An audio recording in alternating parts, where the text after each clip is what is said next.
Татар бар җирдә хәтәр бар. Халык мәкале.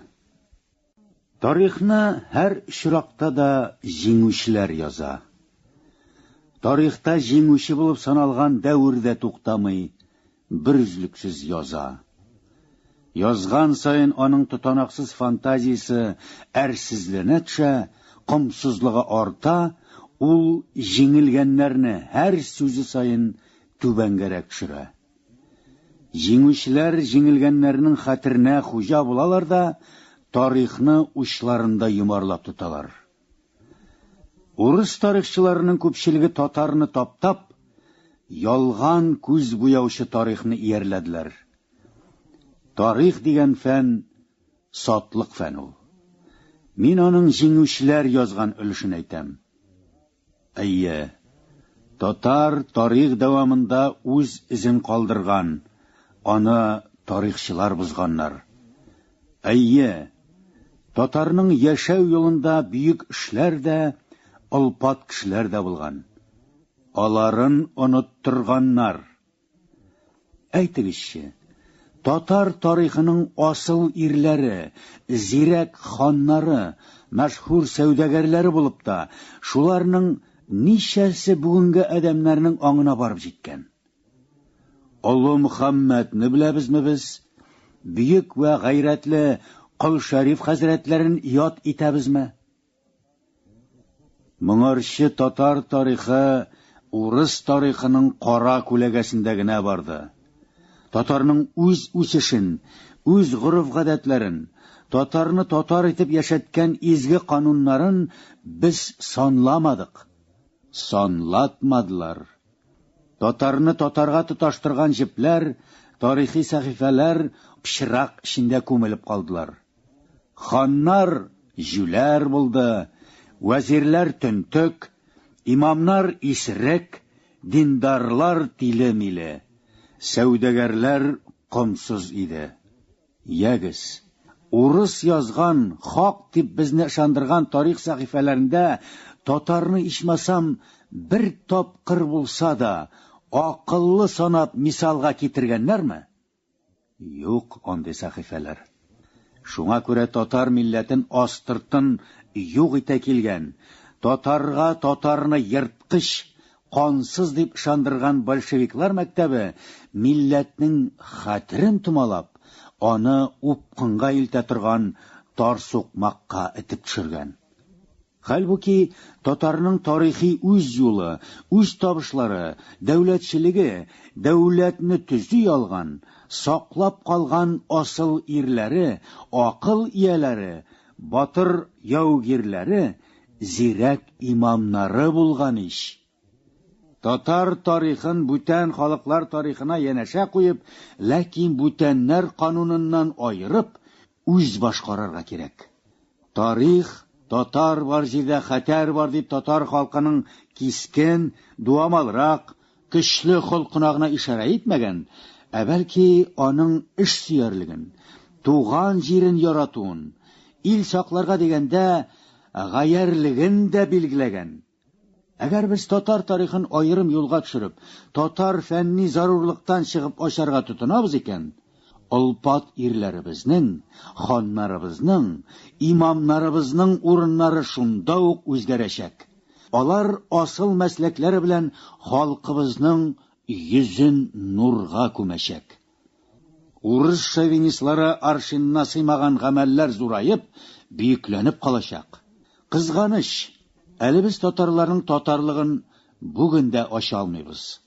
Хак, бүгенге бүйек, нәкъ менә бүйек илаһым шәхесләребез без наданнарны хак юлга өндиләр.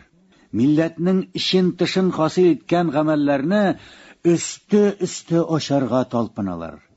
Ләкин аннан-моннан заманча ямаштырган татарлар кайчан бу гамәлләрне үзенеке итеп санарда, бала-чагаларын шул юнәлештә тәрбияләп, татар булуның һичбер кимлеге юклыгын сеңдерер. Минемчә, бу көнгә кадәр 2-3 буын татарлар җир йөзеннән үтеп китәр әле. Соң булса да уң булсын. Төрмә юлларында мин татарларны күп очратмадым. Актаста да әз идалар. Хәтеремдә калганнардан Морт районыннан бер өлкән генә татарны очраткан идем. Сыңар күзле, тәбәнәгрәк крестьян иде бу кеше. Якташлыкка нык тартыла торган, кыю гына, көчле генә адәм иде. Күзен кайда чыгарганнардыр, без андый тирәнлеккә төшеп җитә алмадык. Аерылыштык. Актаска Куйбышевтан бер яшь кенә кара чутыр татар килеп чыккан иде. Әзрәк блатнойланган, урыслаша язган бу егет татар сүзләрен кыстырып куеп кына үз милләтен сиздерә торган иде. Арча районы Чокырча авылы егете Шәфкать мәрхәмәт ясе Әхмәт Зия Гыйлметдинов белән Актаста кыска гына арада танышып, дуслашып өлгерсәк тә, аны озак тотмадылар. Караганда тирәсендәге бүтән зонага алып киттеләр. Алай да без тиз-тиз языша башладык. Язмалар арасында Әхмәт Зия кардәшемнең 2 хаты сакланырга да тиеш иде. Изләгәндә хатларның берсен таптым. Адресы Караганда 6, почта ящиге 419 110 дип теркәлгән иде. Син Волынкага киткәч, минем янга Мансур килде. Икебезне дә тиздән Карагандага күчерделәр. Язган жалобысы файдага чыкты, ул тамам кутылып кайтып китте. Мин һаман да ятам. Үзем дә жалобы язган идем язуын. Без дә бит юктан гына утырабыз. Хәзер җавап көтеп зар интизар ятам. Жалоб язып помилование белән бик күп кешеләр китә. Үз хәлең ничек? Мансурның әйтүе буенча, син дә өйдә булырга тиеш. Әгәр өйдә булсаң, әти-әниеңә, туганнарыңа миннән күп сәлам диярсең. Хәзер без татар егетләре монда бик күп. Мансурдан бүген кайтып җитүе турында хәбәр алдым. Сөенеч. Бу хатны ала калсагыз, җавапсыз калдырмассыз. Үзем бераз авырып торам. Сагынып, хат көтеп калучы дустың Әхмәт Зия. Тоткын тузганак чалма башның җил кузгаткан парашютлы бер орлык ул. Ул һәр даим көтелмәгән сәяхәттә, күңелгә нык кына кереп утырган якыннарының сурәте дә яши тоныклана. Әхмәт Зия белән танышлыкта сүнеп-сүрелеп туктаган. Гәрчә ул үзенең соңгырак бер хатында мине онытмаслык якын дусты итеп тануын яза. Кем белгән? Һәммәсе Хода кулында. Бәлки илтифатлы, кеше күңелле чын татар баласы Әхмәт Зия да дөнья куйгандыр инде. Исән икәнсең, сәламымны кабул ит. Дөнья куйсаң, авыр туфрагың җиңел булсын. Мин алдарак Акта зонасында 5 татар идек дип искәртеп үтсәм дә, асылда без 6 җан идек. Гаҗәп, юри чакырып китергәннәр диярсең, татарның төп-төбәге Казаннан мин бер үзем булып, бүтәннәр төрле бакчаларда шытып, урыс улак арасында яшәгән бичаралар иде. Кемнән башларга дигәндә сүземне әвәлдән элек Абдулла Али Казыга юнәлтимче. Әтисе Ширкас, әнисе татар Абдулланың. Ул Япониядә туган. Шунда, ялгышмасам, татарча 7 класс тамамлаган. Япониянең чын шпионы булган. 2 тапкыр Рәсәй чиген үтеп нидер кылган, 3нчесендә урыс разведкасына кулга төшеп, озак срокка төрмәгә ябылган иде. Ширкасларча тукмак бөкре борынлы, озын, калын бәдәнле бу җегет саф татарча урыс сүзләрен кыстырмыйча сөйләшә. Йөзе ачык, күзләреннән акыл, көч бөркелеп тора иде. Карагандагы соңгы сәяхәтемдә формулярын табарга омтылган икенче кеше ул иде. Карарга теләгәндим, чөнки Абдулланы да ярым йортыгына белеп калдым. Югарыда әйткәннәремдә әллә ялган, әллә чын, бу мәгълүматлар зонада шүпрәсез дә күпереп сәяхәт кыла торган гадәти парашлар, юк-бар сүзләр генә иде. 54-нченең көзендә Чиләбе төрмәсендә Абдулланың сердәше, якын дусты Сергей Курскийны очраткач, чын исеме Дима, Сүз арасында кылын тарткалап карадым. Әмма иреннәре мәңгегә пишәтләнгән серле дима да ачылып чәчелеп китмәде. Сау булашканда кара күзлеген елтыратып, әмма арык көчле кулын бирде дә былай диде: Сезнең бабаларыгыз, борынгы болгарлар, сау булашканда былай дигәннәр: Дом твой мал, земля Аллаха велика, помни, может, встретимся. Шул алдагы очрашуларда Абдулла Али казы турында чынны сөйләргә теләдеме Курский? Ишарәсен аңлап бетермәдем. Бик теләсәк тә очраша алмаган булыр идек. Чөнки Диманың да аның белән бик олы эшләр башкарып, Рәсәйне генә түгел, дөньяны таң калдырган кешеләрнең язмышы аянычлы бетте дип беләм. Абдулла мине яратты дип раслый алмыйм.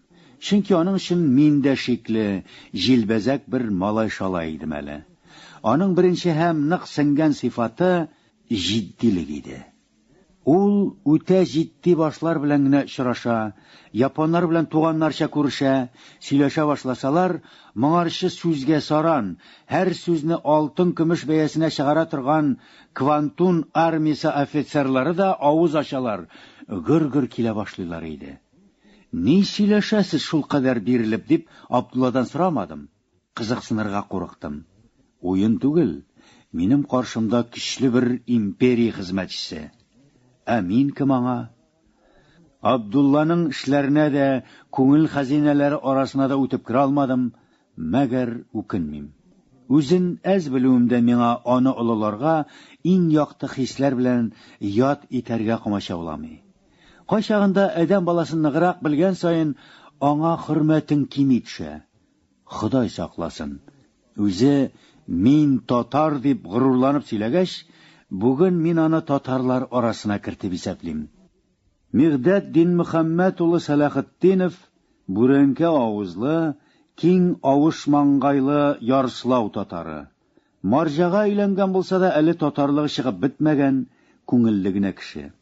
Казан консерваториясында бераз вакыт укып алган, җырлаган, ләкин Актаста чагында озак вакытлар бер һаваны сулап яшәсәк тә, җырлаганын ишеткәнем булмады. Күзлек кия, Актас поселогын салалар, бригадир. Зонада аны Дмитрий Николаевич дип йөртәләр. Татарлыгы шул. Икенче бер кардәшебез Вәзирахман атлы өлкән татарны вакыт-вакыт чакырып алып, Коръән укыта, чәй белән сыйлый. Үзе дә тақва кыяфәткә кереп, картузының козырегын артка күчереп чүгәли, Вәзирахман укыган сайын күзләрен йомып, амин дип раслап тора. Мигдәт заманча яшәргә тырыша. Күзлек тәртәләрен ак җеп белән тарттырып бәйләп куя да, баскетбол уйный, футбол туп артыннан тирләп пешеп чаба. Табынганы хатын-кыз дисәм, ашыгычрак булмасмы? Өйләнгәч хатыны белән ничек кити-кити уйнауларын, нинди рәвешләргә кереп бетеп караваттан идәнгә, идәннән караватка тоташкан утлы сәяхәтләрен тәмләп, калын сусыл иреннәрен ялый-ялый сөйли торган иде. Исемдә балдыз бар иде минем. Балдыз бал, балдыз май диләр. Иртүк килә бу, хатын эштә, мин караватта радио тыңлап ятам. Киреү була, караватка минем янга ташлана. Яшь, сылу, татлы. Иң әүвәл мин аның тез асларын күреп шашындым. Валлаһи, әллә нинди сихыры бар балдыз тез асларының. Мин үреләм, ул шикылдый. Шикылдаса да акчагымнан чыкмый. Карыйм, юбка астында бер нәрсә юк моның. Димен, бу булан баласының күңелен пишмакландырырга вакыт җиткән икән. Тәвәккәлләп куен калдым мин моны. Җылар микән, рәнҗер микән дип көтеп торам. Ул авызың гына җыра. Синең шушы эшеңне мин әллә кайчаннан көтеп йөрим инде ди. Аңласаң аңла, аңламасаң ят та үл. Сәер җаннаралар, хатын-кызлар. Шуннан ары ни булганын сорарга да өлгермим, Мигдәт тәмле сүзен дәвам итә. Апалы сеңелле минеке булдылар. Икесе белән дә яшәп ятам. Апасы сизгәндерме, юктырмы? Сеңлесе әрсезлектә аны уздырды. Айыр апаны, минем белән никахлаш, бергә яшик дип җаныма корт булып төшә.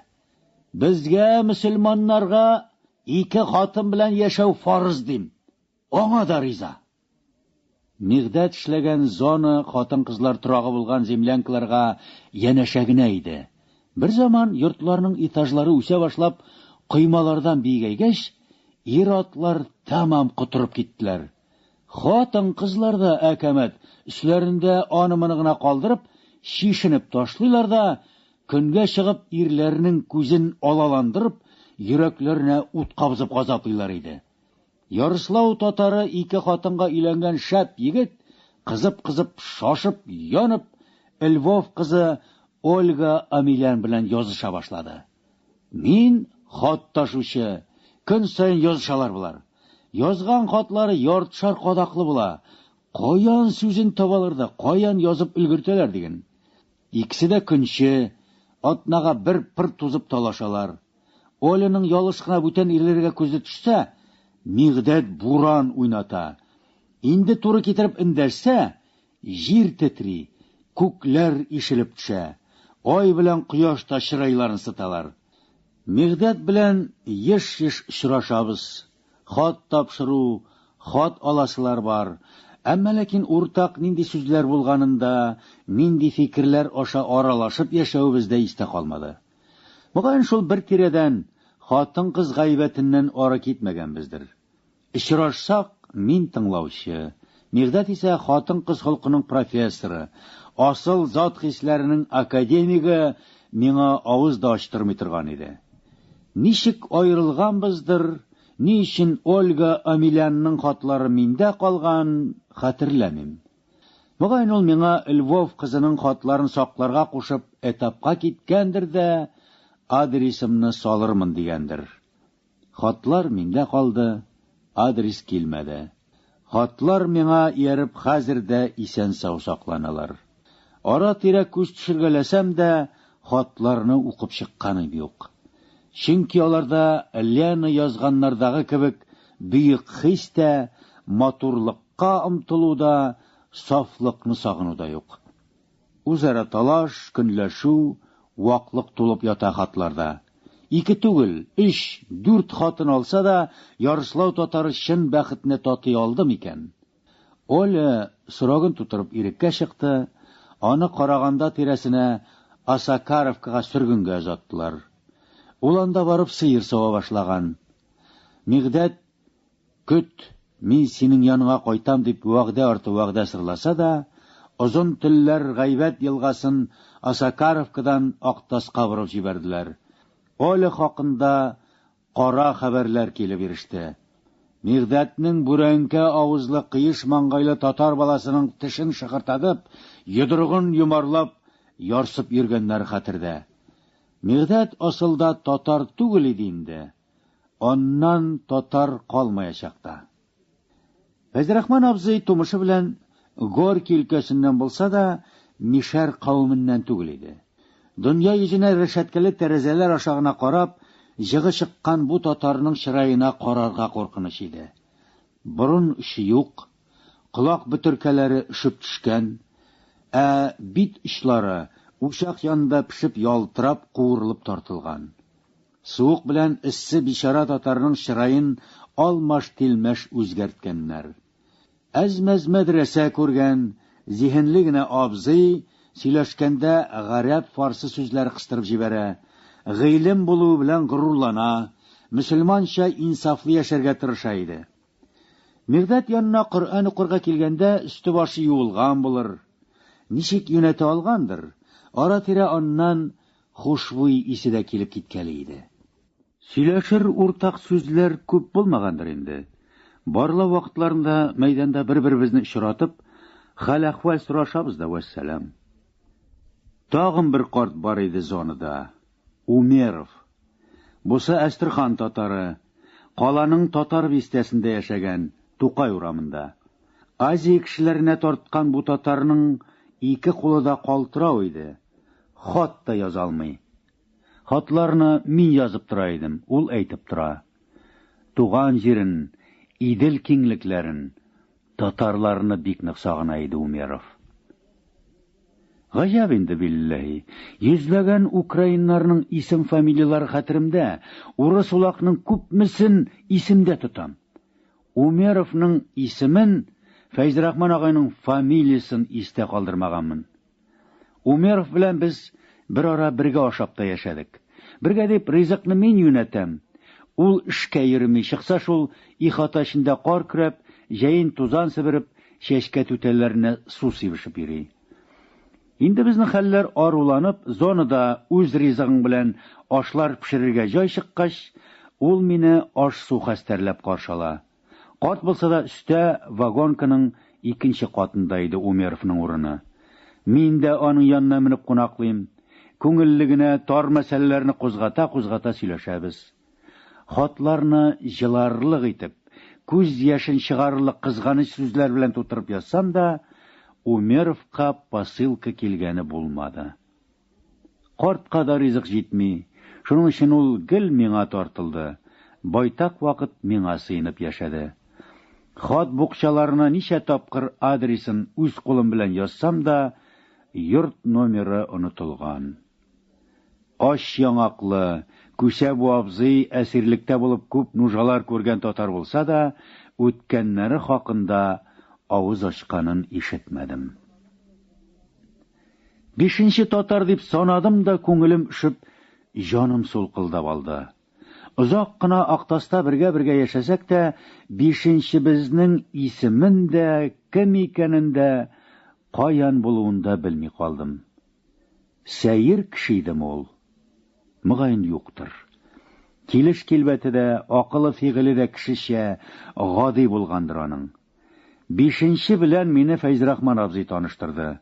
Инде кавышып байтак атлар бер-беребезне белгән хәлдә яшәп ятканда, ял көннәремнең берсендә ул ялтырап ябышкан маңга җиләренә уч белән шәп иттереп сукты да, зонада тагын бер татар егете бар ишәл дип куйды. Киттек. Егет шахтада эштә икән. Мин ниндидер эчке шөбһә, чамасыз кызыксыну белән шахтада эшләүчеләрнең кайтуын көтеп алдым. Әйттем, шахтаның әле төп стволын гына казып төшәләр. Як-якларга забойлар сузарга киришеп киләләр. Иң пичрагыш. Җир асты сулары җитез, аяусыз, адәмнәр көне буе дымда, сазда, тоташ сибәләгән яңгыр астында. Су әрсез, тәнгә үтә, күлмәк штаннарны юышли, тоткыннар юыштә калтырап, суыкта дерелдәп, иссидә парлы дымнан тынчып кайталар. Мин кергәндә бригада яңарак кына тамак туйдырып эштән кайткан иде. Кием алмашалар, тишек ботинкаларның табаннарын кагалар, күпчелек тапчаннарда ята-ята ширеп, муртайып биткән матрасларга чалкан яткан да тәмәке пыскыта. Шау-шу, саңгырауларда кычкырып сөйләшәләр, бүлмәне әче төтен тыгызлаган, юш аяк киемнәреннән, уйык башлардан бөркелеп чыккан исләр борынны ярды. Зонада мондый секси бардыр дип уйламый идем. Кеше саны нәкъ бездәгечә булса да, монда тыгын, һава җитми торган мәрхәмәтсез кысынкылык иде. Идән пычрак, анда да, монда да су җыелып тора, пычмаклар яшькелт мук белән капланган, секси пычмаклары кутырлы шир эләктергән дип уйладым. Ике атладым да туктадым. Күзлегем пиалалары куе, ябышкак пар белән капланды. Күзлегемне френч итәгенә сөрткән арада, уңнан да, сулдан да иңнәре белән кагылып, таза-таза кешеләр үтеп китте. Мин юри кагылалар дип уйладым. Күзлегемне борын өстенә атландырып, шактый изләгәч кенә Фәйзрахман абзыйны күреп алдым. Якынрак бардым. Фәйзрахман абзый янда утырган ак чырайлы, төссез кешенең кыяфәтенә, йөз сызыкларына карап, татар икәнлеген аңладым. Каңгырт күзләре зур, зәңгәр су пәрдә белән каймаланган, яңагына сары яткан бу кешенең миннән 2 яшькә генә өлкән икәнен белә идем инде. Мин ипләп кенә, егет ишетерлек итеп кенә, исәнме якташ дидем. Кардәш дип эндәшәсе калган. Чөнки мин егетнең кай яклардан бу тарафларга килеп төшүен белмидем. Сәламымны алмады. Җавап итеп миңа түгел, Фәйзрахман абзыйга карады. Аның ник алып йөртәсең инде бу чит кешене дигән соравын мин тиз аңладым. Алай да гәүдәсенә тәненә кагылмаска тырышып, топчан өстенә утырдым. Егет шәрәтән утыра, уйыгын салган, ялан аяк, шишкән аякчулары бузау чәйнәгән тастымалдай үзгәләнеп, аяк тырнаклары бөгәрләнеп каткан аяклар янында яталар. Фәйзрахман абзый сөйләшергә ни ярата торган чал бүген тып-тын. Әле арт чүмечен кашып куя, иңбашларын сикертеп уйната, сүзгә генә керешми. Ул кыймагач, минем авызда ябык. Хуҗа кеше 5нче татарның күз керфекләре арган уклар булып, секциянең байтактан юылмаган идәненә кадалган. Әз утырдыкмы, күпкә түздекме хәтерләмим. Кемнәрдер ятакларына авып, яман сызгырып гырлый ук башлагач, хуҗаның Фәйзрахман абзыйга карап куюын, җилпүш хәтле учы белән кысылган иреннәрен яшереп иснәп алуын күргәч, кузгалдык без. Егет сүз катмады, эндәшмәде, күзен дә күтәрмәде шикелле. Топчанында шәрәкәй әрвах булып, без килүгә авырыксынып, яратмыйча карап калды. Егетне солдаттан трибунал хөкем иткән. Казармада аны-моны уйламыйча бик бирелеп, онытылып, автоматын чистарта икән бу. Эше бетә, автоматын кулчына күтәреп чисталыкны тикшерәм дигәндә, автомат көпшәсе диварга эленгән Сталин рәсеменә төбәлгән булып чыга. Бер күтәрә егет, 2 тапкыр тикшереп карый. Старшиналары быжгак бәйләнче хахол була. Һәм старшина шул кичтә үк фәлән солдат юлбашчыбыз Сталинга 2 тапкыр автоматын төбәде дип язып бирә. Таңда егетне кулга алалар, 3 көн дигәндә хәрби трибуналның чираттагы утырышы бөек юлбашчыбызны үтерергә теләгән өчен Фәләновны 25 елга утыртып та куя. 25 елдан соң 5 елга хокукларыннан мәхрүм итәргә, тагын 5 ел сөргөнгә сөрергә карар чыгара. Җәмгысе яшь солдатны 35 елга кешелек хокукларыннан мәхрүм итәләр. Авызын ачып сүз әйтмәсә дә, ягымлы күз карашы белән иркәләмәсә дә, мин солдатны үтә нык кызганып кайттым. Яраттым мин аны. Солдат чыны белән, бар булганы белән татар иде. Әйтәм бит, мондый күзләр бары тик юаш татарда гына була. Эшкә, хезмәткә яралган мондый көчле, эре тамырлар йөгергән куллар, гомере буе җиргә билем бөккән, күзен күтәреп кояшка карарга вакыт титкәзмәгән татарда гына була. Буыннары, арык куна җилкәсе, аннан-моннан кыркылган такыр башы, барсы да татарныкы иде. Мин аның янына кергәләп йөри башладым. Керәм, озаклап янында утырам, үзем хакында 1-2 сүз катам, өйдән посылка килгән сөйнишле мәлләрдә аңа өлеш чыгармыйча калмыйм. Беләм, егет бер кайдан бернинди ярдәм алмый иде.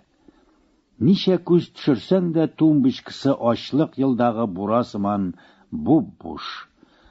Очы соңган карандаштан башка берни юганда.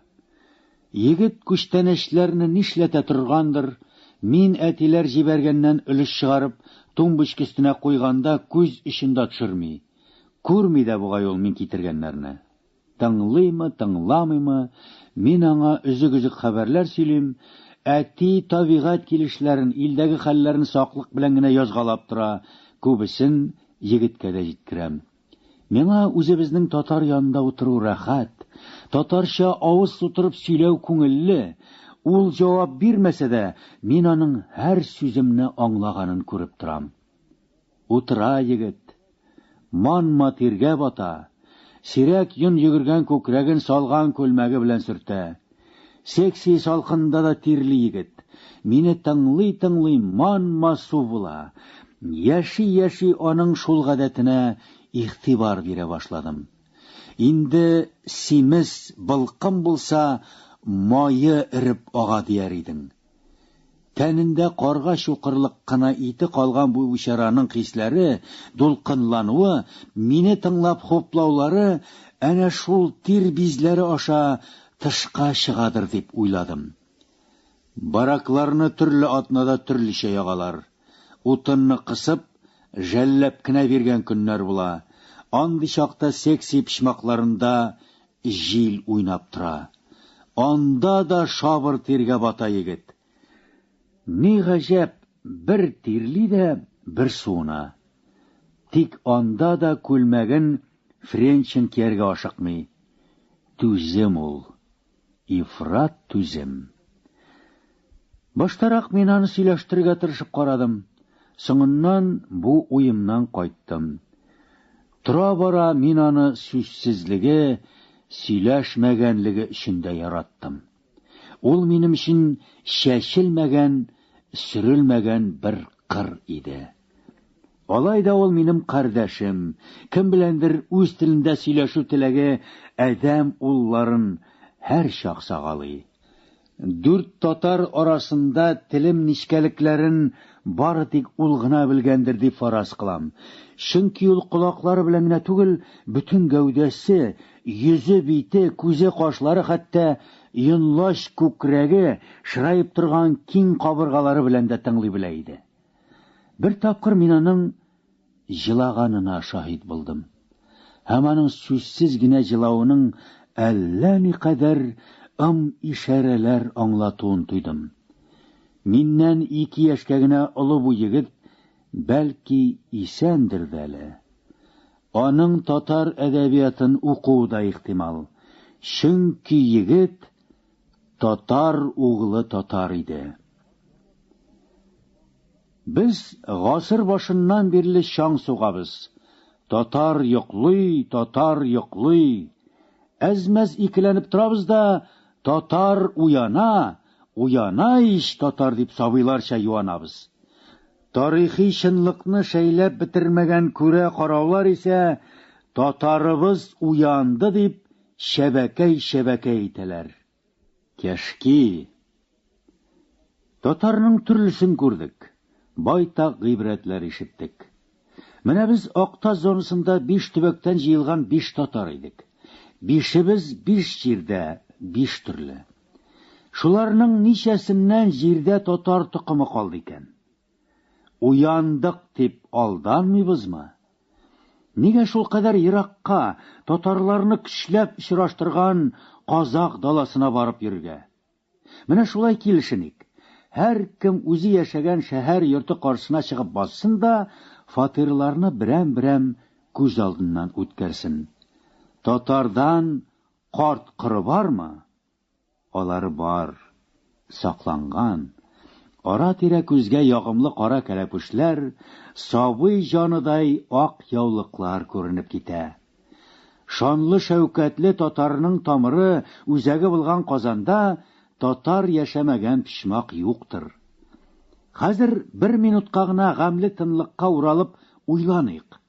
Шул йөзәрләгән йортларда, меңәрләгән фатирларда әлеге татар исеме йөртүчләрнең ничәсеннән татар углы татар калыр?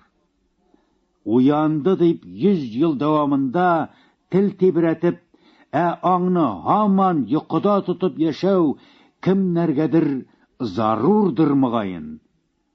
Без гади халык, гадел халык, тырыш халык. Тик бер нәрсә җанны телгәли, алданырга яратабыз. Алдау вә алдану юлы белән милли мәсьәләләрне, татарның үсеш тарихын билгеләп булмый. Үсеш юлында берләшә алмаган милләт тагын кайсы юнәлештә бер-берсен таба алсын? Худама мең шөкер, татарның төрлесен күрдек. Әхмәд Зия Гыйлметдинов кебек татарлар олы юлга маяк түгелмени? Дуга укырга җыенып күңеле белән күкләргә барып туташкан Фәйзрахман абзыйның нур өстенә нур өстәлгән җимерек йөзен онытып буламысың? Шул көннәрдә күңелемә хуҗа булган акылларның беренчесе шул иде. Әлегә безне ислам диненең гүзәл, тирән кануннары гына берләштерә. Без белепме, белмичәдәме, күзгә күренмәгән бик күп җепләр белән аңа ялганабыз. Бу җәһәттән тагын ни әйтим?